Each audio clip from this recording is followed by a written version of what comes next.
I know I shouldn't complain about Luke's parables and how hard they are to preach, because after all, that is my job. That is what I am paid for.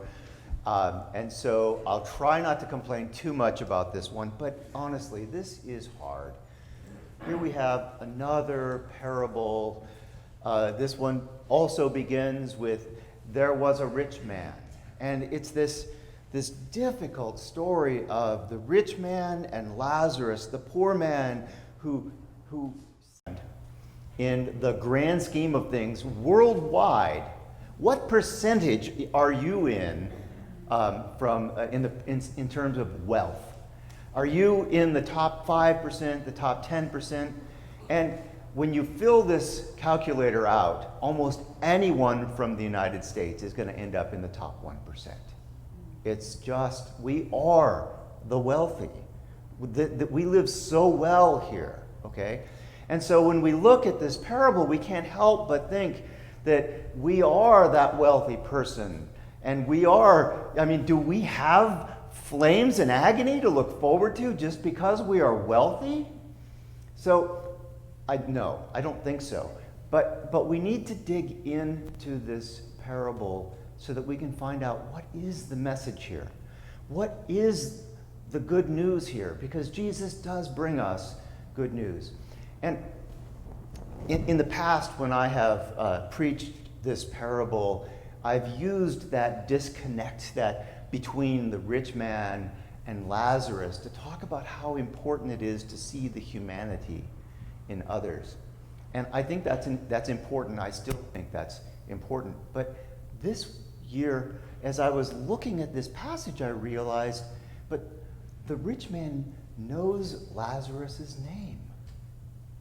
He's the only named character in the story, and the rich man is fully aware of his name.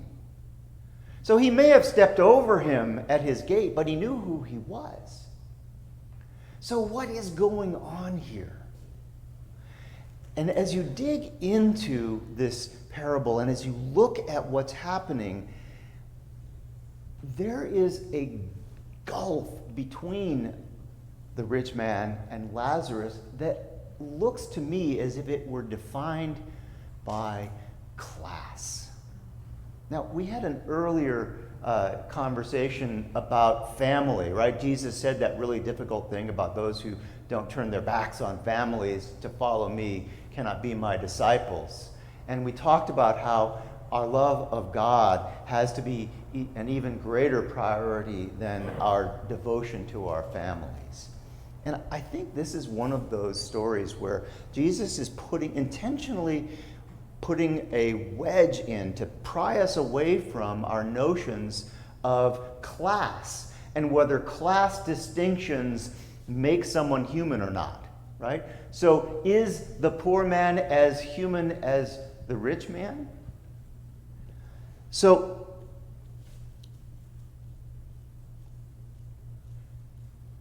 it's reassuring to me that when you look at this, yeah, the rich man is suffering. There's no question he's suffering. That's the picture that we get of him. But he's not directly condemned he's not explicitly condemned for having been rich. So what is it that led to his suffering? What is it that created this gulf? Now, the gulf itself is a manifestation of the reality of their life, right? So there was a reality as the rich man stepped over Lazarus every day to get into his house where he feasted daily, right? He stepped over Lazarus and thought not of him. And then in this afterlife, he says, Father Abraham, send Lazarus to dip his finger in water so that and touch my tongue with it so that I might be cooled because I'm suffering in agony here. That doesn't seem like such a big ask. It's not a big, difficult thing that he's asking Lazarus to do, but it reveals that he thinks of Lazarus as a servant, as someone who should come and serve him. And then when Abraham says, no, that's not going to work. We can't even get to you. He says, well, at least send him to my brothers. Again, a fairly reasonable ask, but again, Abraham says no. So there was a detail in one of the commentaries that I read that really captured my imagination. Archaeologists have found that wealthy mansions, wealthy estates, would sometimes have a bench outside their main entrance. And where this comes from is from Pompeii, okay? Pompeii is like this time capsule that has been captured by being completely buried in ash, right? And then they century later, they dug the ashes away and they found all of this life, this ancient history preserved in this time capsule. And what they found was that outside of several of the wealthiest mansions in Pompeii, there was a bench by the front door. And what archaeologists speculate is that the purpose of that bench was for poor people to sit there and wait for handouts from the rich people. It was a place where alms would be given by the people who lived inside. And this begins to make some kind of sense, right? It makes sense that Lazarus would be at the gate because it's a formal part of their society that the poorest would go to the gate of the richest to receive their scraps. And that's why the rich man knows Lazarus' name, because Lazarus was a regular on the rich man's bench.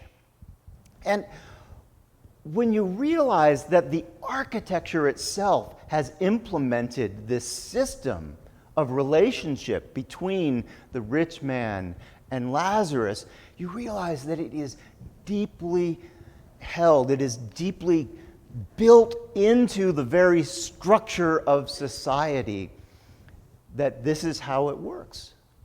The rich give their table scraps, their leftovers, to the poor at their gates. And that is what Jesus is commenting on with this parable, this built-in class distinction, okay? So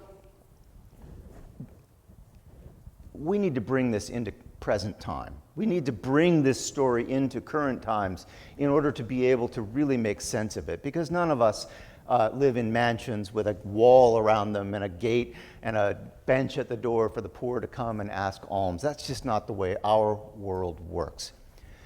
But most of us drive, and most of us have seen the people on the corners. Every place where you might slow down, there's somebody on the corner there, right? Especially on the freeway exits, begging. It didn't used to be this way maybe 10 years ago, but now it is, especially since the pandemic. It became even more prevalent as more and more poverty became evident around us and homelessness became more and more evident.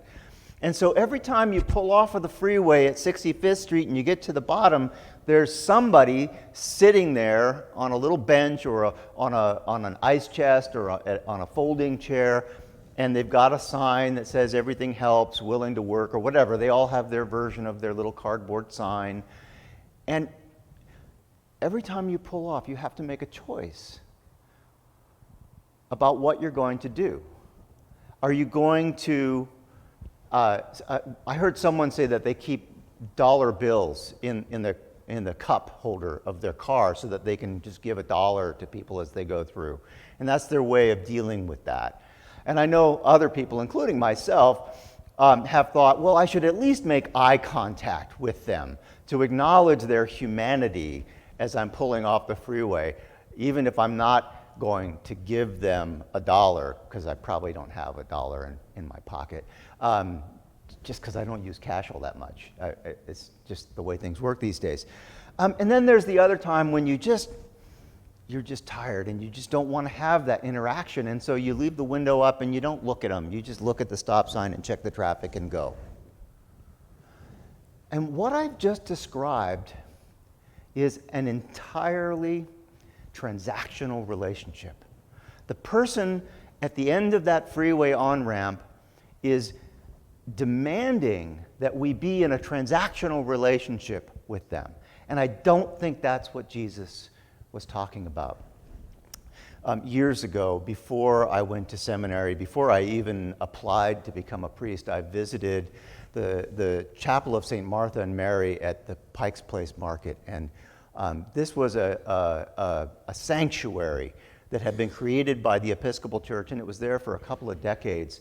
And it was a place where people could go and be comfortable and sit down inside. And they had daily prayer, but the main thing was that they also had a phone number. And so if you were homeless, you could have your phone messages picked up there. And they had mailboxes, and you could get your mail there. And you could just, and so a community developed in this place. And I was fascinated by this. As a young man, I was a software developer at the time, and I would go and I would volunteer there.